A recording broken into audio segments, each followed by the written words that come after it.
Cashflow Diary Podcast, episode 156.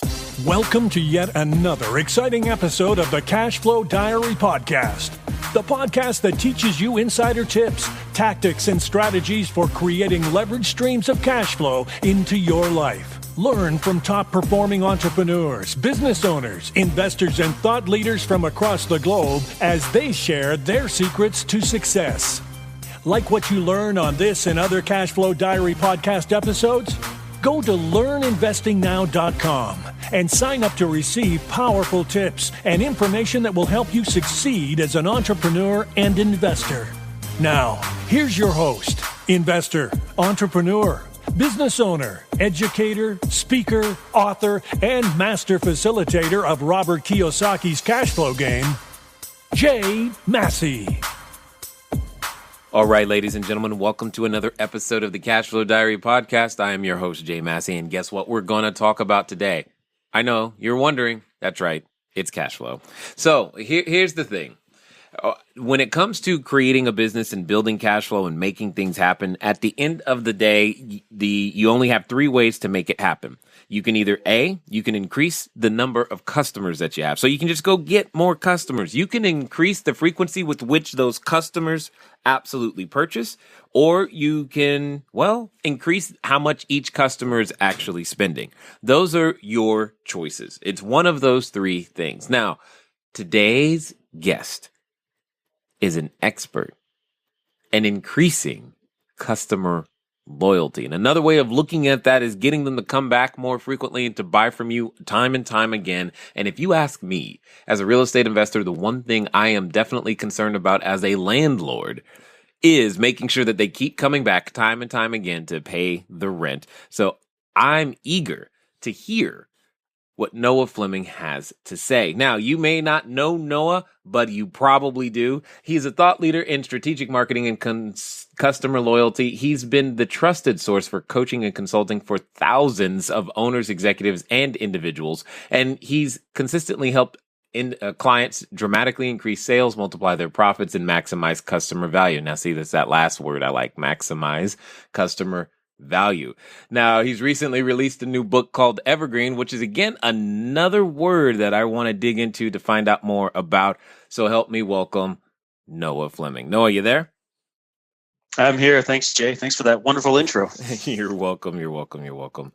I'm glad that you're here. Now, before we get down to business, there's the standard question that I ask all the time, especially the first one. I look at today's entrepreneurs a lot like yesterday's superheroes.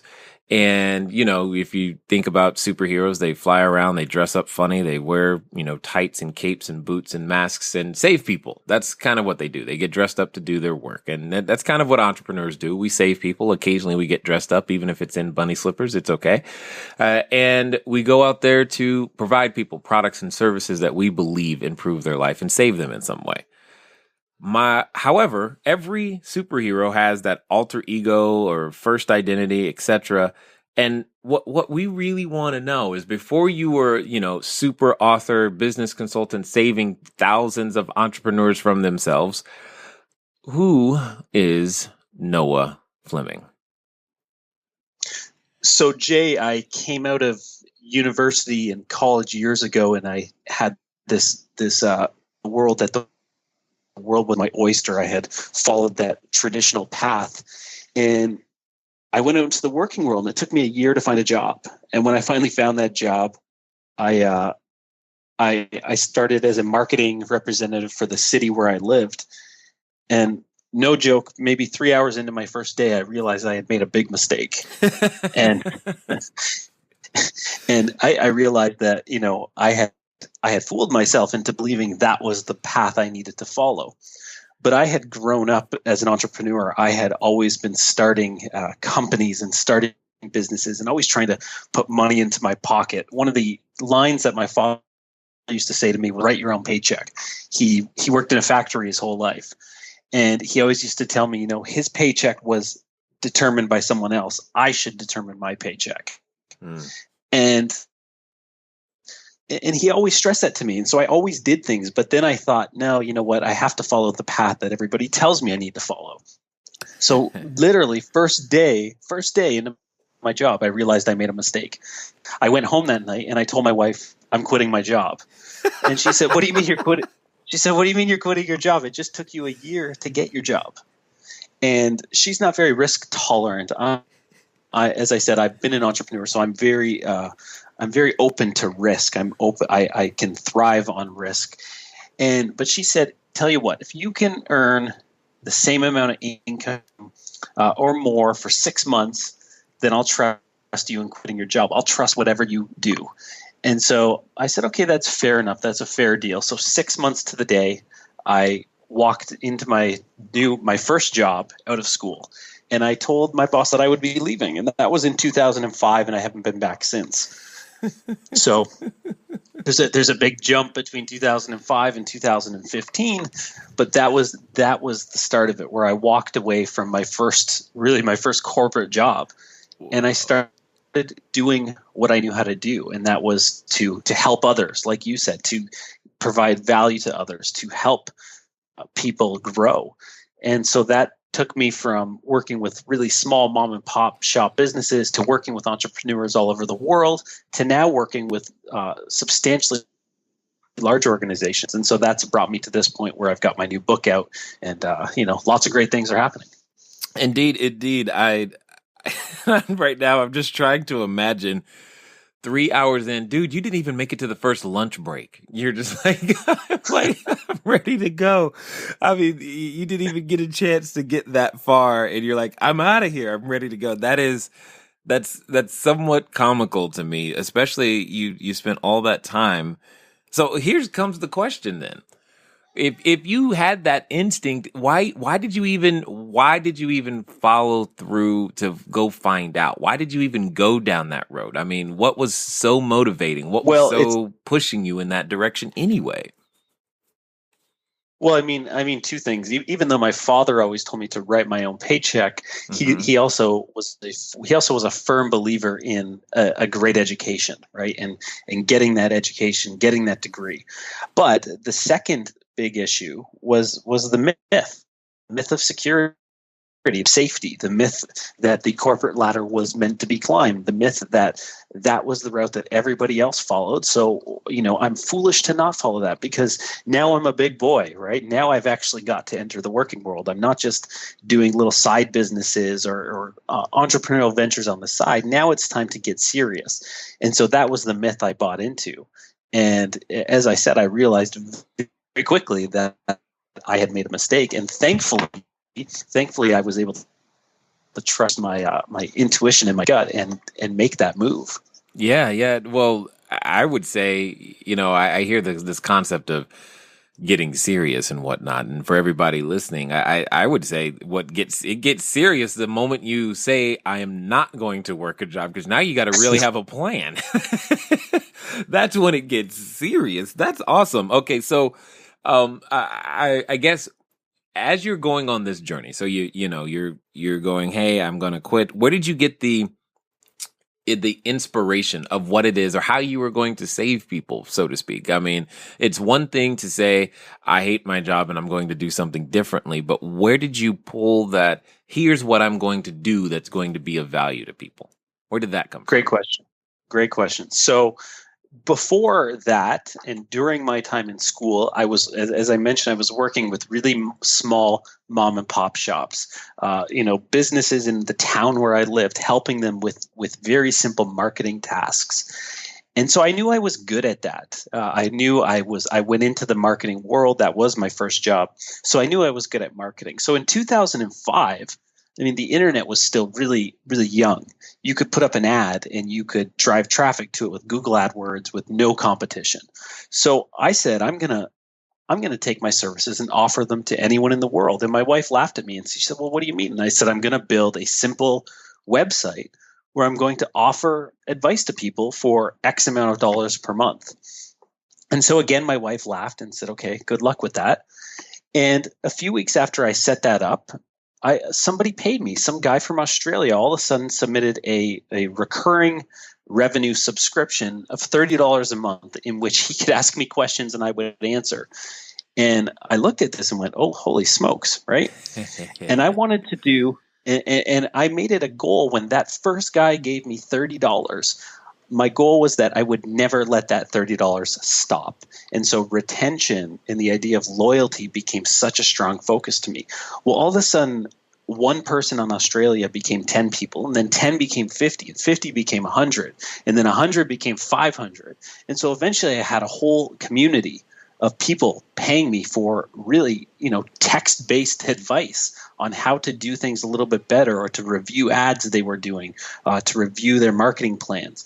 Very simple stuff, right? Which got me into consulting at a very early age on a very small level. Now I do much more high-level consulting with much larger organizations on far more sophisticated issues. But that was really how it started. And I made sure that I got really good at customer retention. I got really good at maximizing the value of that customer. So if anybody gave me $1, I never wanted that dollar to stop.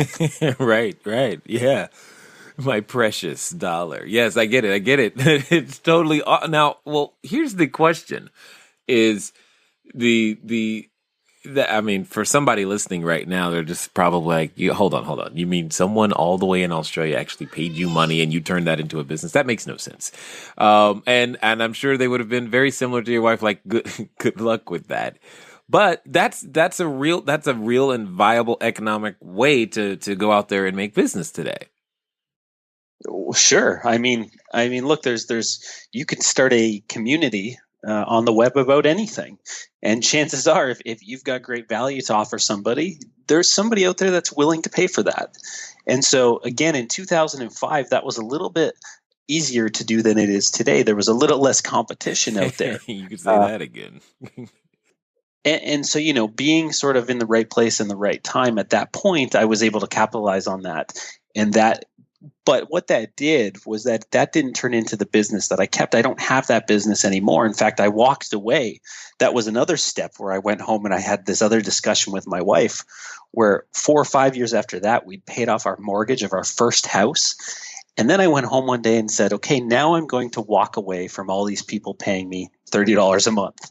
She said, what do you mean? I said, she had gotten used to a certain lifestyle. And I said, well, I think I've given these people all I can give them. And so now I need to take another step. So I closed down that community and I walked away from a substantial amount of recurring revenue every month to start the next venture.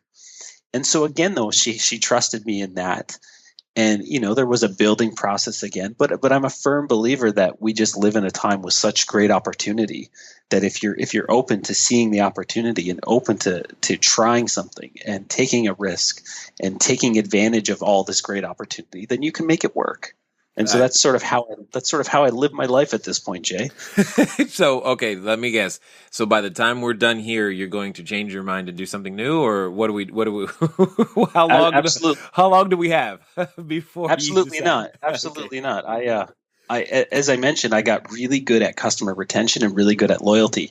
Right. And then I realized that I could really help companies with this on a much larger level. So as much as there was some sort of shifts in what I was doing, the core of developing that expertise in that area of focus has been the same since 2005. It's just morphed and taken on new directions. And so I've sort of let myself drift with those directional changes and make sure that I'm fluid enough to recognize when a shift is happening. So to recognize when it was time to write this book, for example, or to go out and get a book deal, that was just sort of the next evolution. Now I'm doing a lot more speaking at different events and conferences, and that's sort of the next evolution. I'm getting inquiries from, again, much larger organizations now dealing with these same issues. And so, you just have to be willing to ride the wave. And sometimes I think you also have to be willing to let go of something that might hold you back.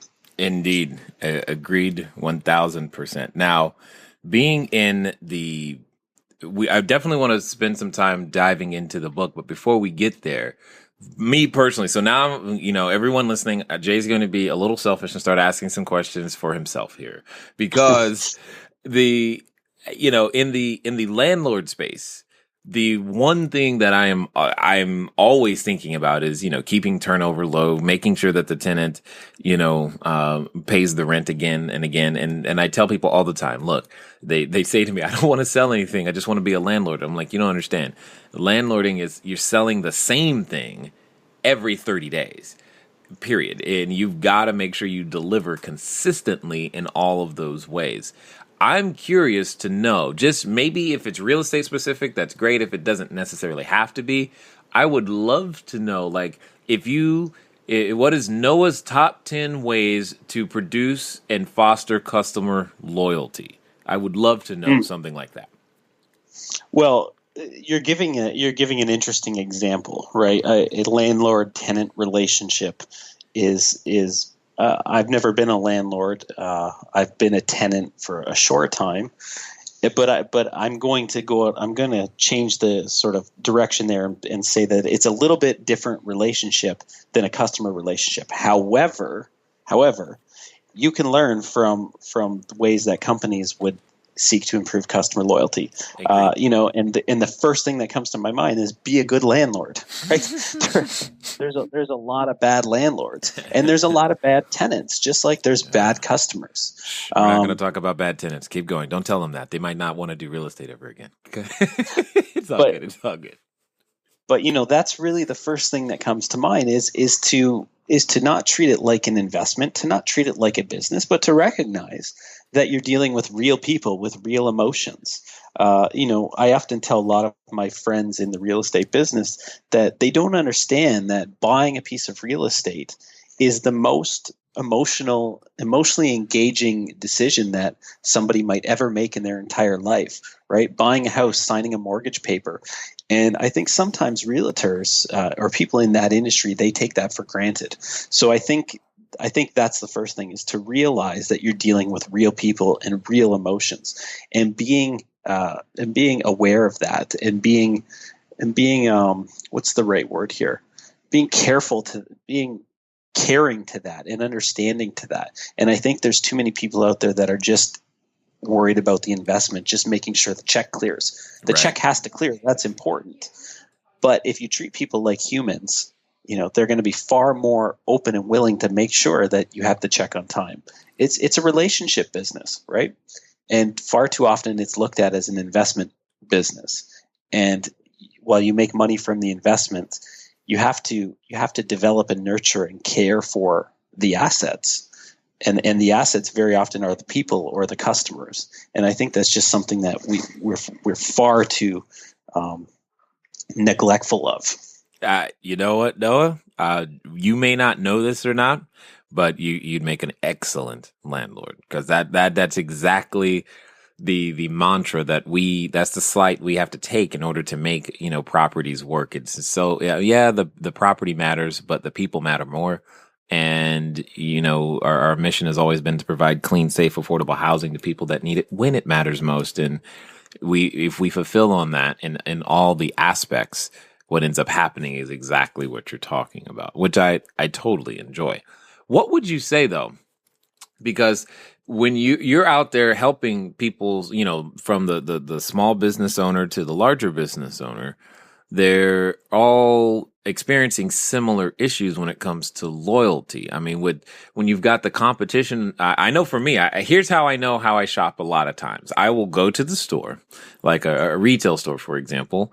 And what I do this everywhere except Apple, which is kind of interesting. I don't do this there, but I do it everywhere else. I go to the retail store, find the item, then I go look it up on Amazon, and 9 times out of 10, it's cheaper there. And then I go buy it.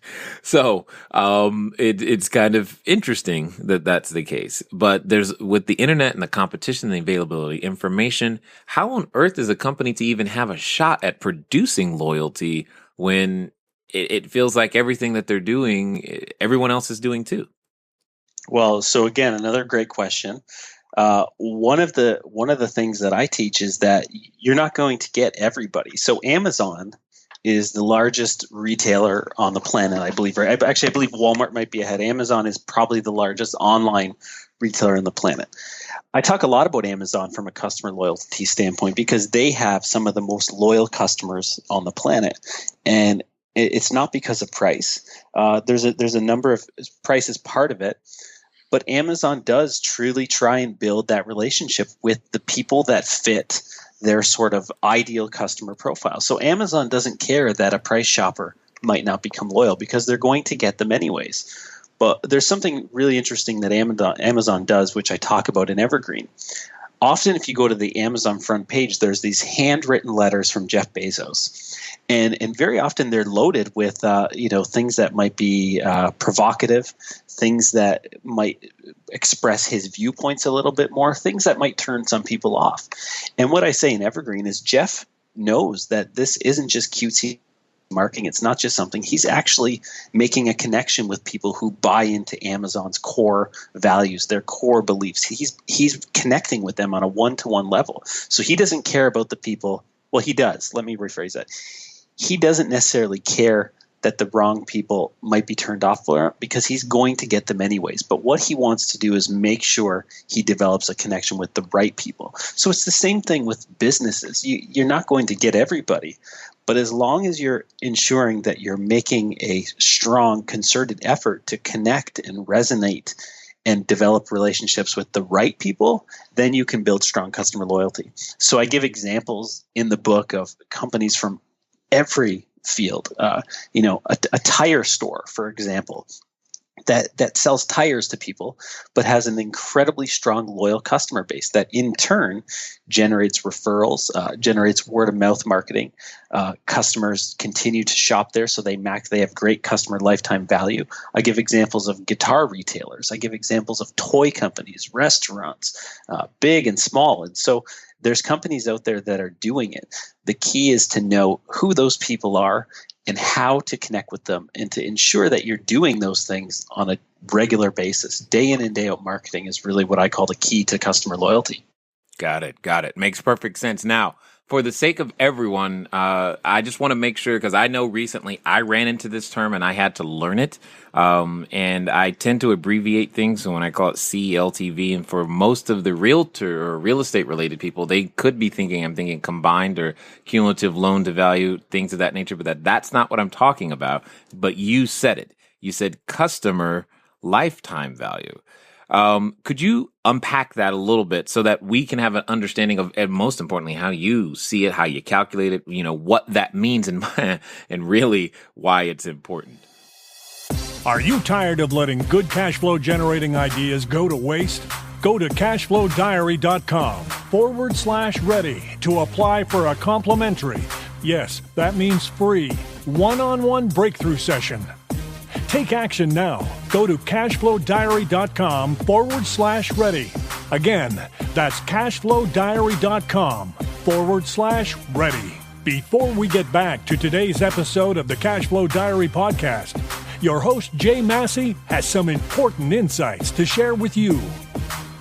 All right, guys. So hopefully you're learning a lot about the many different numbers and metrics that can come into your entire business. And I know you're like, Jay, how am I going to use these? And when is this going to happen? At some point, you're going to evolve your business to where it is metric driven. And these are the numbers that you're going to need. I mean, you're going to need each and every one of them. Anyway, as a reminder, keep leaving the written reviews. We are still trying to get to 100 reviews by July 4th. I know we can do that together, guys. Let's make sure that we do that. Thank you for those of you who have entered and left the written review. I'm definitely very grateful for those. Let's keep that momentum going that we've got. But speaking of momentum, let's get back to the interview. Sure. So in many companies, the concept of customer lifetime value is really sort of seen as the holy grail of, what they know about their customers. So in the most basic sense for people listening, if you run an ice cream shop and a customer comes 10 times, and every time they spend $10 and the average customer does the same thing, then your customer lifetime value is about $100, right? And that's a very simple example. It's a number that's used by companies for them to understand what the average customer is going to be worth, how much they can spend to get that customer, and how much they can spend to care for them. The biggest problem And the biggest problem with the concept of customer lifetime value, there's a few things. One is going back to our discussion about landlords and tenants.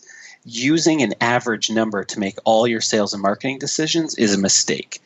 I don't believe that there's any average customers. You have real people. So lumping all your customers into this big blob that's used to make marketing decisions is a mistake. The second mistake is that companies don't really understand what the lifetime of their customer is. So is it an actual lifetime? Is it 6 months? Is it 12 months? Is it a year? See, most companies don't do the calculation to decide when should the customer be buying with us again.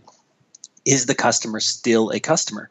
So in a restaurant, for example, is if I eat at a restaurant today and I don't go back for a year from now, am I still a customer? Most would say yes, right? If they've got me on a mailing list, then I'm still a customer. But the reality is I'm not. I'm not still a customer. In fact, I have to be one again. So for the restaurant, they need to understand that their customer lifetime value might be 30 days, it might be 60 days, but it's probably not much more than that. So every company needs to know, what is the lifetime for our customer? What is the lifetime that we should see people again? Real estate is a little bit different, right? Because people don't buy a house every 60, 90, 120, 365 days. So the lifetime in real estate, for example, is very different. So everybody needs to think about, what is the lifetime for my customer? And then how do we bring them back to ensure that we're extending that, to ensure that we're extending the value of that. Does that make sense, Jay? Yeah, it makes sense. And right now I'm thinking that Starbucks is measuring that in minutes between customer visits. But yes, totally. Now, I guess the interesting thing that you're bringing to my attention is, if you said you don't want to lump, there's no such thing as the average customer. So are you like breaking out, one type of customer and figuring out a number for that type of customer versus another, like, females of, between this age and this age, and males between this age and this age? What do you help me understand? Yeah. So again, another brilliant question, and something that I break down in Evergreen tremendously, is that you probably have different subsets of customers that have different demographic status, different psychographic status. And so what I try and do from a very simplistic standpoint, for companies that don't have massive analytics teams and companies that don't have these scientists sifting through mounds of big data and going through and finding every little subset, you can break them down into very simple groups. So you might find that grandmothers over 60, for example, are your sort of ideal core market where you should be focusing your marketing dollars.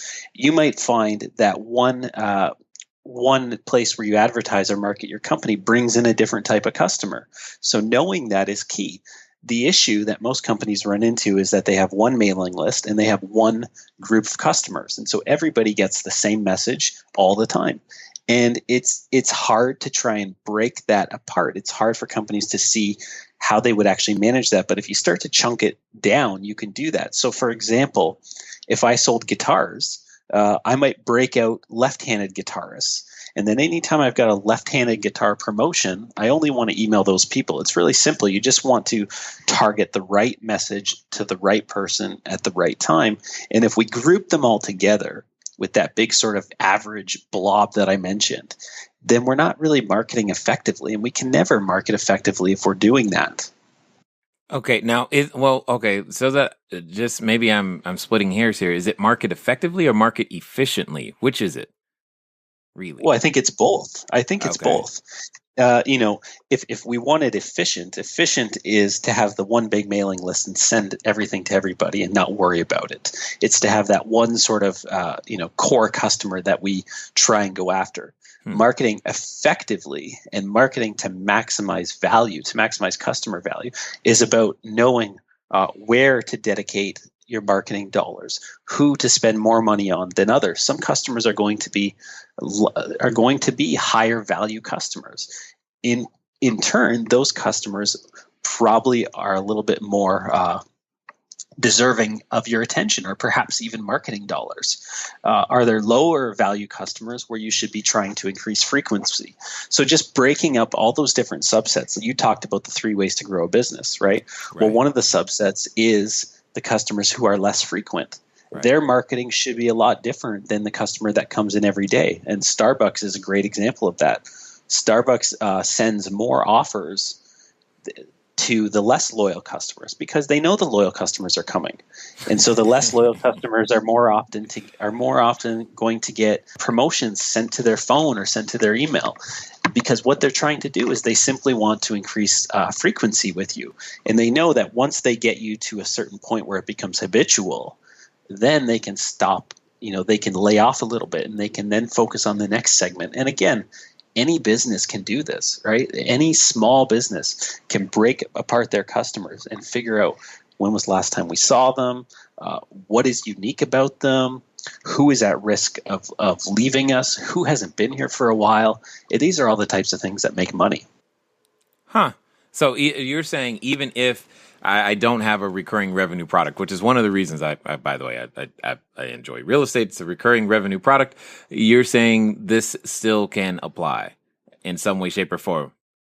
Absolutely. I mean, if you own the, let's try and think of an example here. I was thinking of a clothing store is what I was actually thinking. Clothing store, but a restaurant restaurant, see, it has that consumption factor. You got to eat again. I don't necessarily have to buy another shirt for a while.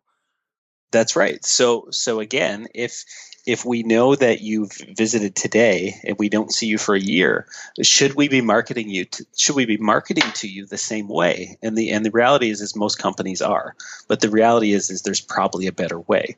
So the local salon, for example, or the barber, the same thing. It's still a recurring revenue product. They still need to get their hair done, right? If you want to increase the size of your business or grow your business, going back to the three ways, you get them to shop more. You get them to do more business with you more often. So why not treat everything like a recurring revenue product? Why not treat everything like a subscription model? Why not treat everything like a faucet that you never want to turn off? Oh, you got that right. Flood, please, flood everywhere. So I guess what what we're coming to then is here's what's going through my head. When you get for the 12 people that still get the Sunday paper, there's one advertisement in it that's going to all of those individuals. I mean, that's wide circulation, wide distribution. I'm thinking of things like television and these other marketing mediums. Doesn't that violate everything you just said? Well, so there's a really interesting book right now called The Power of Habit by Charles Duhigg, and he gives some big examples. And the big example is Target in there. But even though you think everybody's getting the same flyer from Target, even though you think your neighbor got the same thing in that wide circulation, they are in fact personalizing it for almost everybody. They have entire warehouses that are capturing customer data. They have a customer ID for almost every customer. So they know, the story in the book is that Target got a little bit creepy because they knew when women were pregnant before their own families did. And they knew that based on buying and shopping habits. Again, there's more effective ways for smaller companies to utilize these sort of similar approaches just by looking at what their customer base is really looks like. Start tracking a little bit of data. When are we seeing these people? Who haven't we seen in a long time? Who stopped doing business with us, and do we know why? And these are the types of things that I help my clients look at. Wow, that's scary. To know the thought process that they would know, hey, they're pregnant. Cool, let's send them diaper offers. Yeah. Well, in the Target example became a bit of a controversy, and it sort of concerned a lot of people that the whole concept of big data and companies having more information on us than ever before, and it's increasing at an unfathomable rate. But they can legitimately predict, when a woman, for example, is even thinking about becoming pregnant, just based on her purchasing habits of things like prenatal vitamins. And so then the flyer that shows up at that person's door changes. And what they did to reduce the creepiness factor, which is discussed in the book, is they realized that it was too creepy. So they had to a little bit. so they had to mask the ads. And so they had to put things like diapers in between two lawnmowers, right? So it looks random, but it was very specific strategic marketing. And there is some great discussion in the book where Target executives wrote the author and said, a lot of his reporting was incorrect. But great book, highly recommended, a really fascinating thing to read about. Got it. Okay, well, speaking of books, let's talk about yours. First of all, the title got my attention. The title gets my attention. It says evergreen, and in this new world where I'm learning to do things online, etc., everybody says make it evergreen. I'm like, cool. I just like to make it, let alone evergreen. I would love to understand more about the title choice, and most importantly, what's inside. What are we going to learn? So the title choice actually is there's a story at the beginning of the book where I talk about a walk through the forest on my honeymoon, shortly around that time where I had just left my job. And what I was telling you about, we had finally had a little cash in our pockets about a year after we got married. So we went on a late honeymoon, and we were walking through a forest, and all those ideas of the people I was working with were just sort of staring me right in the face. There was this big metaphor right there that great companies were evergreen. Great companies seem to thrive under any condition. So what was the difference? What was the difference where some companies are like deciduous trees, where every winter it's cold, every winter they drop their leaves, every winter it's a struggle? Or why were some companies more, like barren trees, where they could never get the growth, they could never get things off the ground? And so that's what I break down in the first half of the book. I start to show you what are the commonalities of the evergreen companies. And again, I try to give examples covering a broad range of industries and company sizes, from the solo professional, the solo entrepreneur, right up to the big companies like Apple and Amazon. And then the second half of the book really breaks down the tactical stuff we were just discussing. So how do you actually take that phrase where, one of the things customer service experts like to say to us is it's far easier to keep an existing customer than it is to get a new one, right? I think that's the worst business advice in the world. In fact, I think it's the worst piece of business advice ever given, because they never go beyond that. They never tell us how to do that. And so that's the second half of evergreen. Evergreen is how you actually do that, how you actually take the existing customer and increase revenues, generate referrals, bring back lost customers, understanding how to really do a customer lifetime value calculation with your customers, which customers you should fire and why. And that's really the second half of the book. Yes. Firing customers. Done that before. All right. Now, that's always a liberating day, by the way. It's always a liberating day. Now, I guess when it comes down to it, it sounds like a lot of what you're saying could be applied into any business vertical. Would that be correct? Absolutely. So let me rephrase. What would be the most difficult vertical to apply this in your opinion? That's a tough one. I mean, again, I've really tried to cover the gamut here, but these concepts, the idea of maximizing customer value, they're really applicable in B2B businesses, business to business, business to consumer, online, offline. Again, small entrepreneurs, right up to the big companies. I think it's applicable everywhere. If you have a customer, you should be doing whatever it takes to keep that customer. And as smaller companies, I mean, the onus is on us far more than it is for big companies like Comcast, for example, who can treat people like garbage, but it doesn't matter because every day they drive in a million new customers. So it doesn't hurt companies like that. But for everybody else, right, it really does matter, right? And so everybody else, it really does play a part. So all these things are applicable. And if you read Evergreen and you get one little tip out of there that changes the way you treat a customer, or changes how you respond to a customer complaint, or helps you understand a little bit better how to send your marketing out to potential prospects or existing customers, then I think it's worth its weight in gold.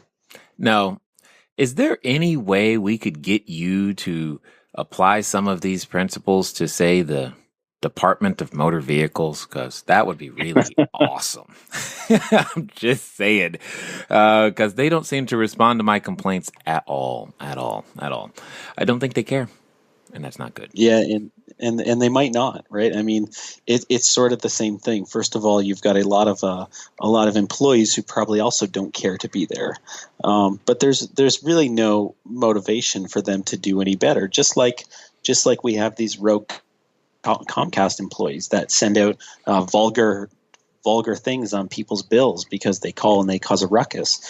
These employees don't care about the larger company. They don't care what really happens, and they don't care about you. And so that's a big problem. And it's like a virus in many companies. Wow. Now, before we wind down too much, there was an article that you recently wrote, and it had one of my favorite words, most importantly, favorite board games mentioned. And if you are a real estate person, you've probably played Monopoly at least once. And I just, by the way, it got my attention because it says nobody ever won Monopoly any other way, which, well, I always like to win. And then you're mentioning Monopoly, and I'm like, how do I have to win Monopoly? Because I know there's going to be a number of people who are interested in it. You care to summarize a little bit what they might learn if they catch that article in your blog? Sure. That was one of the things I do is I look for metaphors whenever I create content, and I just happened to be staring at the Monopoly box, trying to think about what I was going to blog about that day. And when you think about the concept of CRM, which is customer relationship management, there was something there between that and Monopoly. I was doing a webinar for Salesforce, who's the largest CRM company on the planet, and what I believe is that you don't manage the customer anymore. You don't manage the customer conversation. These days, it's a two-way conversation. We know that the web has created new channels for people. And so I don't think it's about closing the sale. It's not the end game. It's not trying to win Monopoly by going around the board as many times as you can. The people that always win Monopoly, they develop and own the assets. They build the properties. They build the relationship like you would with a customer. So in that article, I just said, you don't close the sale. It's not an end point. That's simply the start of the next process. It's the start of the relationship. And you need to treat all business like that, that if you're simply trying to close the sale, you're missing out. So in the article, I referred to it as, it's not CRM, it's CRL. It's customer relationship lifestyle. Yeah, I totally enjoyed that. And that's the part that I like. I like the way, well, obviously I like Monopoly, and I like the way you think and the way that we can apply all of these techniques and these thought processes. I mean, it should invade nearly every process of the business in some way, shape, or form, which is great, in my opinion. Now, for those that have listened this far and probably have said to themselves, I would like to find out more information from this guy. Noah, what's going to be the best way for us to let us stalk you online and track you down? Well, the common places are my website, which is noahfleming.com, NOAHFLEMING, Twitter, which is at Noah Fleming, and then of course I would urge your listeners to check out Evergreen. They can get it from Amazon or Barnes & Noble or Audible, however they like to read and consume books. It's available everywhere.